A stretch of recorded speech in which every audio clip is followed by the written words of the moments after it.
आवर्तकाल का मात्रक कौन है? तो आवर्तकाल का मात्रक निम्न में से कोई नहीं है। ऑप्शन ए सही उत्तर है। इनमें किसके आवाज़ की आवृत्ति सबसे अधिक होती है? तो इनमें से सबसे जो आवृत्ति सबसे अधिक होगी वो होगी आपका छोटी बच्चों की आवृत्ति सबसे अधिक होगी। 203 नंबर क्वेश्चन है, पराश्रव्य ध्वनि की आवृत्ति कितनी है? पराश्रव्य ध्वनि की जो आवृत्ति होती है वो होती है 20 हर्ट्ज।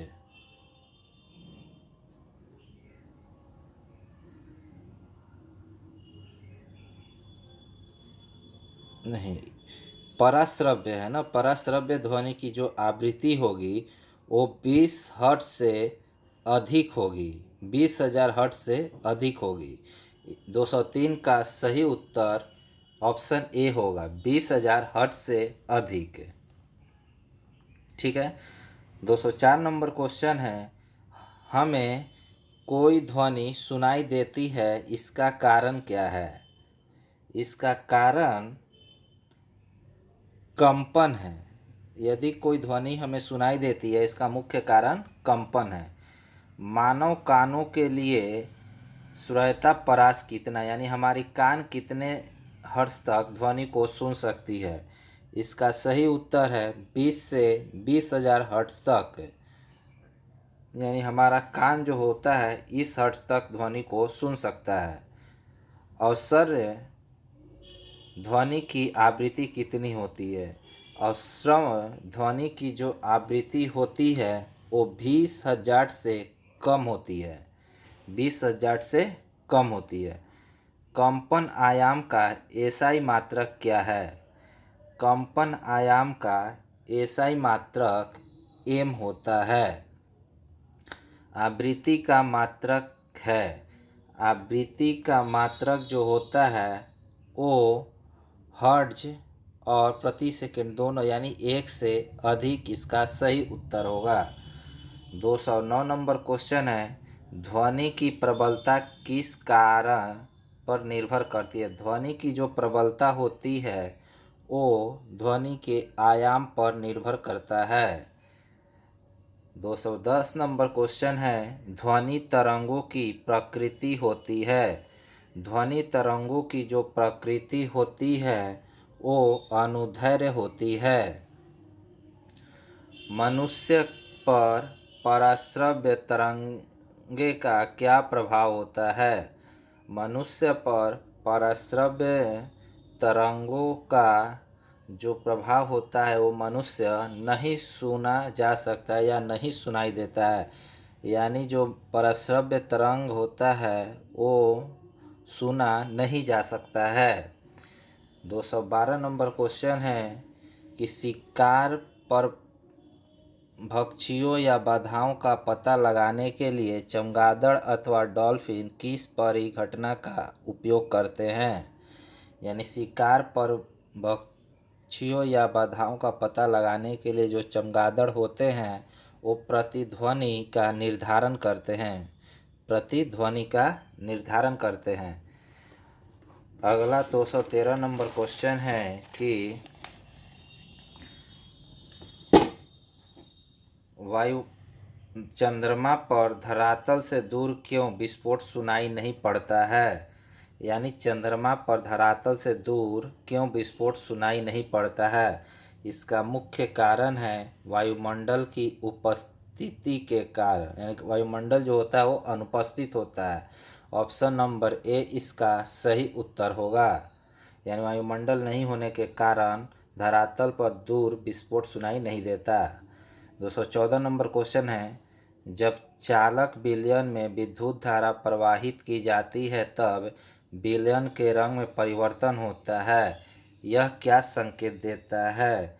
यह इस आशय का संकेत देता है कि विद्युत धारा का रासायनिक प्रभाव क्या है या क्या हो रहा है।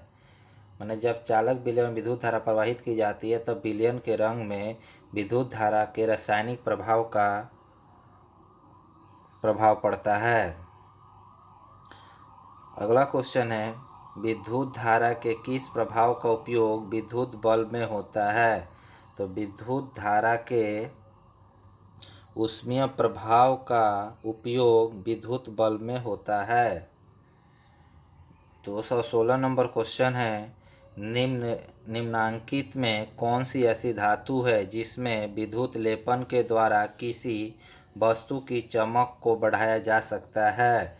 इसका सही उत्तर क्रोमियम है। क्रोमियम के द्वारा विद्युत लेपन के द्वारा किसी वस्तु की चमक बढ़ाया जा सकता है। खाद्य पदार्थों को संरक्षित करने के लिए लोहे के डिब्बे पर किस धातु का विद्युत लेपन किया जाता है? 217 का सही उत्तर टीन होगा। यानी खाद्य पदार्थों को संरक्षित करने के लिए लोहे के डिब्बे पर टीन धातु का विद्युत लेपन किया जाता है। 218 नंबर क्वेश्चन है, इनमें कौन विद्युत धारा का सुचालक है? विद्युत धारा का अच्छा सुचालक जो होगा निम्न में से कोई नहीं है। 219 नंबर क्वेश्चन है, साइकिल के हैंडल तथा पहियों के रिम को चमकदार बनाने के लिए किस धातु का विद्युत लेपन किया जाता है? तो 219 का सही उत्तर ये होगा, यानी क्रोमियम का उपयोग पहिए के रिम को चमकदार बनाने के लिए किया जाता है। अगला क्वेश्चन है, निम्नांकित में कौन सा घोल विद्युत का सुचालक है? तो इसमें से जो विद्युत का सुचालक होगा वो नींबू का रस होगा जो विद्युत का सुचालक है। 221 नंबर क्वेश्चन है कि विद्युत धारा क्या उत्पन्न करता है? विद्युत धारा जो है वो ऊष्मीय, चुंबकीय एवं रासायनिक प्रभाव उत्पन्न करता है। विद्युत धारा जो है ऊष्मीय, चुंबकीय एवं रासायनिक प्रभाव उत्पन्न करता है। अगला क्वेश्चन है, इनमें कौन विद्युत धारा का कुचालक है? इसका सही उत्तर आसुत जल होगा जो विद्युत धारा का कुचालक है। अगला क्वेश्चन है, क्लिनिकल थर्मामीटर के तापमान रीडिंग की रेंज कितनी होती है? क्लिनिकल जो थर्मामीटर होता है उसका तापमान का जो रीडिंग रेंज होता है वो 35 डिग्री सी से लेकर 42 डिग्री सी तक होता है। अगला क्वेश्चन है, बिजली मिस्त्री के हाथ में रबड़ के दस्ताने पहनकर क्यों काम माने बिजली मिस्त्री जो होता है हाथ में रबड़ के दस्ताने पहनकर क्यों काम करता है? वह इसलिए काम करता है ताकि हाथ में बिजली का झटका नहीं लगे या लग सकता है। 225 नंबर क्वेश्चन है, लोहे के पुलों को जंग से बचाने के लिए किस धातु का विद्युत लेपन किया जाता है? लोहे के पुलों को जंग से बचाने के लिए उसको जिंक धातु से लेपन किया जाता है। 226 नंबर क्वेश्चन है, निम्नांकित में कौन विद्युत का कुचालक है? निम्नांकित में जो है सही उत्तर जो होगा इसमें से कोई ऐसा नहीं है जो विद्युत का कुचालक है। अगला क्वेश्चन है, वह पदार्थ अपने से होकर विद्युत धारा को प्रवाहित होने देता है वे विद्युत का क्या कहलाते हैं?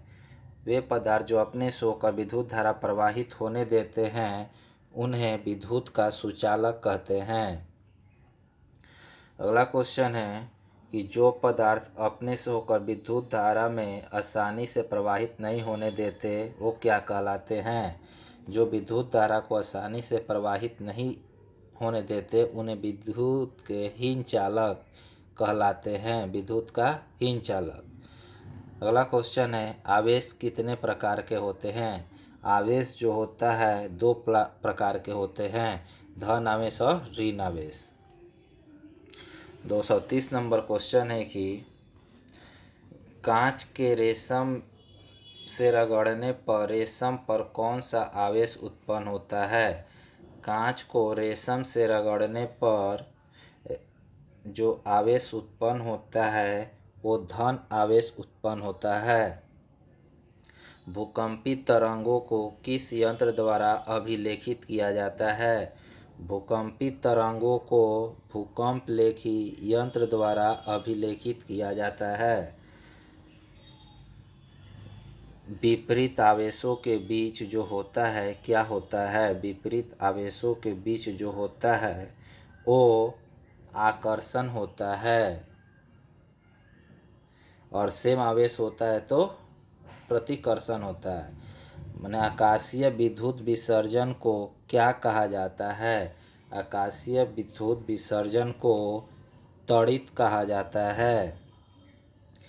त्वरित यानी बिजली गिरने से सुरक्षा के लिए क्या करना चाहिए? यानी बिजली से सुरक्षा के लिए चाहिए कि खुली जगह में घुटनों के बल सिमट कर सिर के हाथों को ढक कर बैठना चाहिए। भूकंप की तीव्रता मापने वाले यंत्र को क्या कहते हैं? भूकंप की तीव्रता मापने वाले यंत्र को रिएक्टर पैमाना कहा जाता है। निम्नांकित में से किसे रगड़ने से आसानी से आवेशित नहीं किया जा सकता?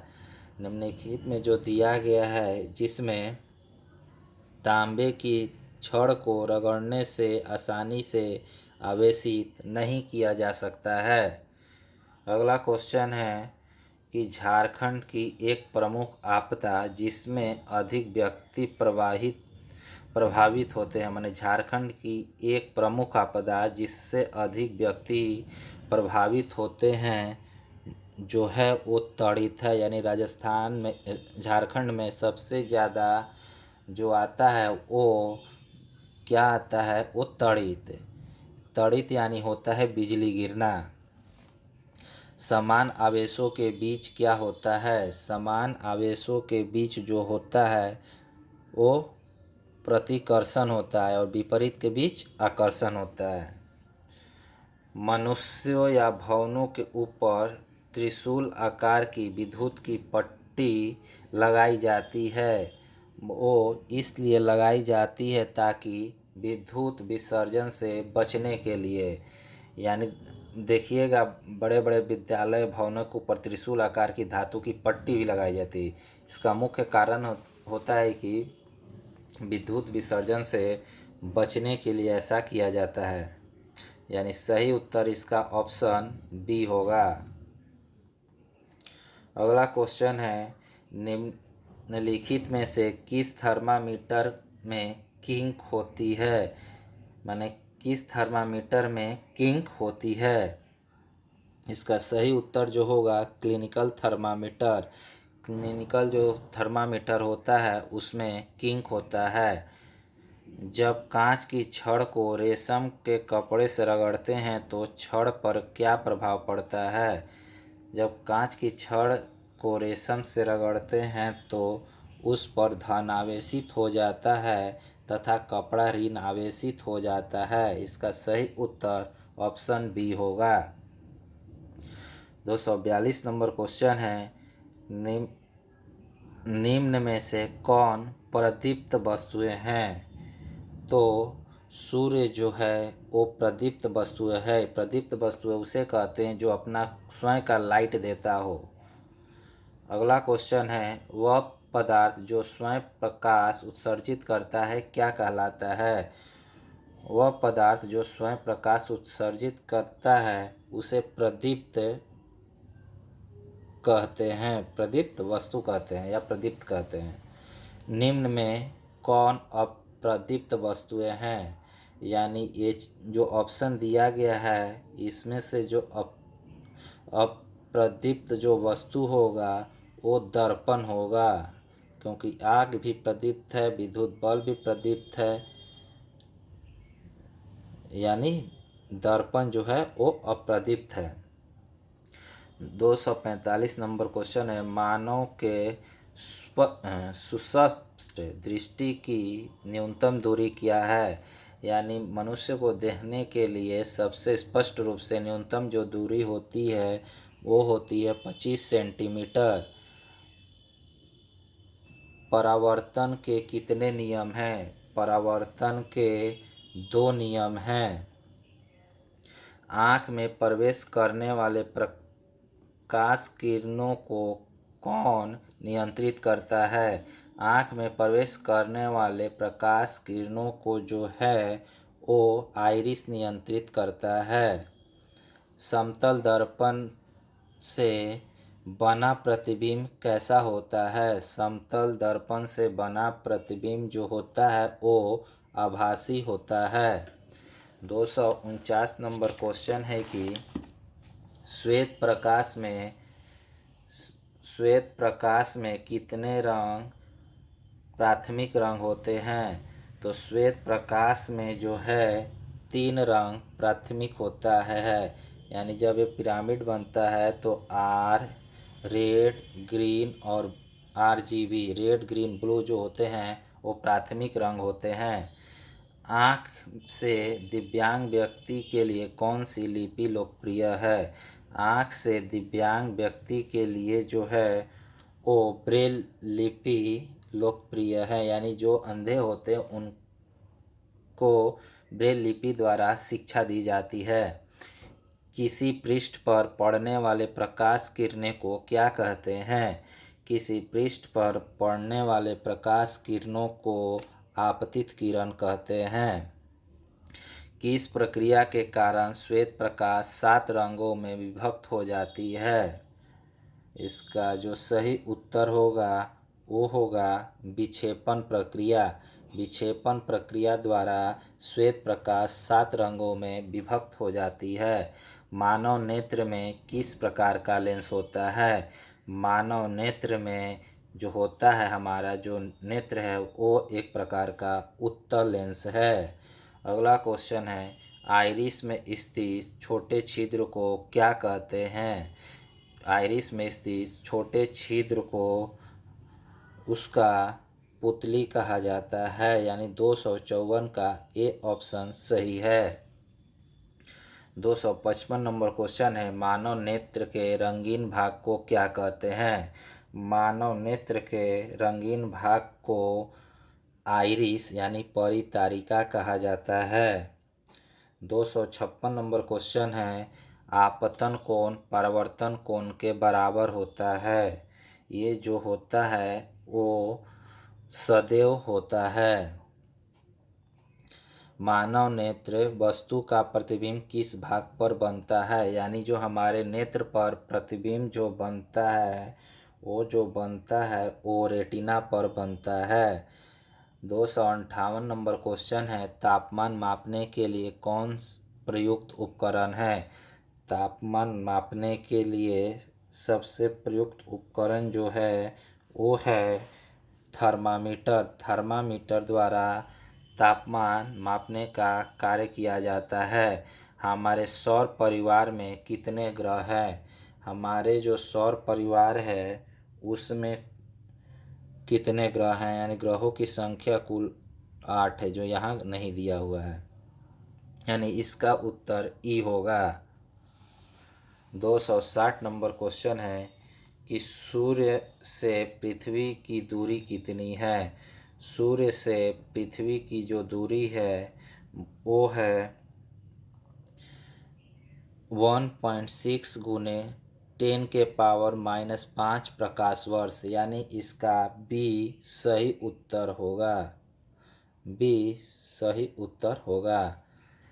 अगला क्वेश्चन है, पृथ्वी से सबसे निकट का ग्रह कौन सा है? यानी विकल्प के अनुसार तो वो इसमें 5 ऑप्शन है, शुक्र, शनि, मंगल, उपयुक्त में से एक से अधिक या कोई नहीं। तो इसका सही जो उत्तर होगा वो होगा शुक्र। यानी पृथ्वी के सबसे निकट का ग्रह का जो विकल्प के अनुसार वो शुक्र है। अगला क्वेश्चन है, रात्रि के समय साफ आकाश और काली रातों में टूटते तारे दिखाई देते हैं। ये क्या हैं? ये जो हैं ये उल्काएं हैं। यानी रात्र में जो आकाश और काली रात में टूटते जो तारे दिखाई देते हैं वो उल्काएं हैं। निम्न में कौन प्राकृतिक उपग्रह है? दिए गए ऑप्शन के अनुसार चंद्रमा जो है एक प्राकृतिक उपग्रह है। इनमें कौन ग्रह नहीं है? तो इसमें से सीरियस जो है वो एक ग्रह नहीं है, यह एक उपग्रह है। सबसे दूर ग्रह कौन सा है? सबसे दूर जो ग्रह है वो नेपच्यून है। निम्न में कौन ऊष्मा का सुचालक है? ऊष्मा का जो सुचालक होगा वो होगा आपका एक से अधिक। लोहा भी है, स्टील भी है, एल्युमिनियम, यानी एक से अधिक इसका सही उत्तर है। सौर परिवार का सबसे छोटा ग्रह कौन सा है? सौर परिवार का सबसे छोटा ग्रह बुध है। अगला क्वेश्चन है, ग्रहों की परिक्रमा करने वाले प्राकृतिक खगोलीय पिंड को क्या कहते हैं या कहते हैं? ग्रहों की परिक्रमा करने वाले प्राकृतिक खगोलीय पिंडों को उपग्रह कहा जाता है। अगला क्वेश्चन है, किस ग्रह को प्रभात तारा कहते हैं? शुक्र को प्रभात तारा, यानी यह सुबह में भी दिखाई देता रहता है, यानी सूर्योदय के कुछ समय सूर्योदय हो जाने के पश्चात भी यह ग्रह दिखाई देता है, इसीलिए इसे प्रभात तारा कहते हैं। अगला क्वेश्चन है 270 नंबर की, निम्नांकित में कौन सौर परिवार का सदस्य नहीं है? तो दिए गए ऑप्शन के अनुसार जो है तारामंडल जो है वो सौर परिवार का सदस्य नहीं है। अगला क्वेश्चन है, निम्नांकित में कौन तारा है? तो इसमें से ऑप्शन के अनुसार कोई नहीं है जो तारा है। सूर्य की सबसे ऊपरी सतह का तापमान जो होता है वो कितना होता है? सूर्य की सबसे ऊपरी जो सतह का तापमान होता है वो ऑप्शन के अनुसार इसमें से कोई नहीं होगा। खगोलीय पिंडों की दूरी को किस इकाई से मापा जाता है? खगोलीय पिंडों की दूरी जो है वो प्रकाश वर्ष से मापा जाता है। प्रकाश वर्ष। खगोलीय पिंडों की दूरी किस इकाई से मापा जाता है? प्रकाश वर्ष से मापा जाता है। अगला क्वेश्चन है, सौर परिवार में चमकीला ग्रह कौन है? सौर परिवार में जो चमकीला ग्रह है वो है शुक्र। अगला क्वेश्चन है, सौर परिवार का सबसे बड़ा ग्रह कौन सा है? सौर परिवार का जो सबसे बड़ा ग्रह है वो बृहस्पति है। अगला क्वेश्चन है, कौन सा ग्रह है जिसका कोई उपग्रह नहीं है? तो इसका सही उत्तर जो होगा बुध है। बुध एक ग्रह है जिसका कोई उपग्रह नहीं है। अगला क्वेश्चन, मौसम की भविष्यवाणी दूरसंचार तथा सुदूर संवेदन में किसका उपयोग किया जाता है? तो इसका सही उत्तर होगा कृत्रिम उपग्रह। अगला क्वेश्चन है 278 नंबर, पृथ्वी का एक उपग्रह कौन सा है? तो पृथ्वी का एक उपग्रह जो है वो है चंद्रमा। किस ग्रह को लाल ग्रह कहा जाता है? इसका सही उत्तर जो होगा ऑप्शन सी है। मंगल ग्रह को लाल ग्रह भी कहा जाता है। 280 नंबर क्वेश्चन है कि जब एक चींटी काटती है तो वह संचरित करती है, यानी कौन सा तरल या कौन सा पदार्थ? जब एक चींटी काटती है तो वो अम्लीय तरल संचारित करती है। कौन सी गैस हरित गृह प्रभाव वृद्धि के लिए जिम्मेदार है? हरित गृह प्रभाव वृद्धि के लिए जो गैस उत्तरदायी है वो CO2 है। जल को प्रदूषित करने वाले पदार्थ क्या कहलाते हैं? जल को प्रदूषित करने वाले जो पदार्थ होते हैं वो ऑप्शन के अनुसार कोई नहीं है। 201 जल को पदार्थ कौन सा है? 282 का जो ऑप्शन निम्न में से कोई नहीं है। वायु प्रदूषण का जो प्रभाव पड़ता है वो पड़ता है मनुष्य पर भी, वृक्षों पर भी, भवनों पर भी, यानी उपयुक्त में से एक से अधिक इसका सही उत्तर होगा। अगला क्वेश्चन है, पर्यावरण का अजैविक कारण कौन है? पर्यावरण का जो अजैविक कारण है वो है वायु है। 285 नंबर क्वेश्चन है, विश्व तापन का प्रमुख कारण क्या है? विश्व तापन का जो प्रमुख कारण है वो कार्बन डाइऑक्साइड की मात्रा बढ़ती है। अगला क्वेश्चन है, पौधे पर प्रभाव के लिए उत्तरदायी गैस कौन सी है? पौधों पर प्रभाव के लिए जो उत्तरदायी गैस है वो ऑप्शन के अनुसार उपयुक्त में से कोई नहीं है। पौधों पर प्रभाव के लिए उत्तरदायी गैस कौन सी है? तो ऑप्शन के अनुसार कोई नहीं है। इनमें कौन सा पदार्थ प्राथमिक प्रदूषण है? तो प्राथमिक जो प्रदूषण है वो है कार्बन डाइऑक्साइड। अम्ल वर्षा के प्रमुख अवयव हैं। अम्ल वर्षा के जो प्रमुख अवयव हैं वो एक से अधिक सल्फ्यूरिक अम्ल भी है, नाइट्रिक अम्ल भी है, यानी एक से अधिक इसका सही उत्तर है। वायु किसका मिश्रण है? वायु जो है वो गैसों का मिश्रण है। अगला क्वेश्चन है 290 नंबर की, वायु में नाइट्रोजन कितने % होता है? वायु में जो नाइट्रोजन होता है वो होता है ऑप्शन के अनुसार 78%। वायु में ऑक्सीजन कितने % होता है? वायु में जो ऑक्सीजन होता है वो होता है 21%। वायु प्रदूषकों तथा कोहरे के संयोग से क्या बनता है? वायु प्रदूषकों तथा कोहरों से जो बनता है वो धुंध कोहरा कहलाता है। धुंध कोहरा कहलाता है। अगला क्वेश्चन, वायुमंडल में उपस्थित गैसें जलवाष्प से क्रिया करके कौन से अम्ल बनाती है? तो इसका सही उत्तर होगा सल्फ्यूरिक अम्ल और नाइट्रिक अम्ल। अगला क्वेश्चन है, कौन सी गैस रुधिर में ऑक्सीजन वाहक क्षमता को बढ़ा देती है? तो इसका सही उत्तर जो होगा वो होगा carbon monoxide. Carbon monoxide gas रुधिर में ऑक्सीजन की वाहक क्षमता को बढ़ा देती है। 295 नंबर क्वेश्चन है, कौन सी गैस से वैश्विक उष्णयन में अपना योगदान देती है?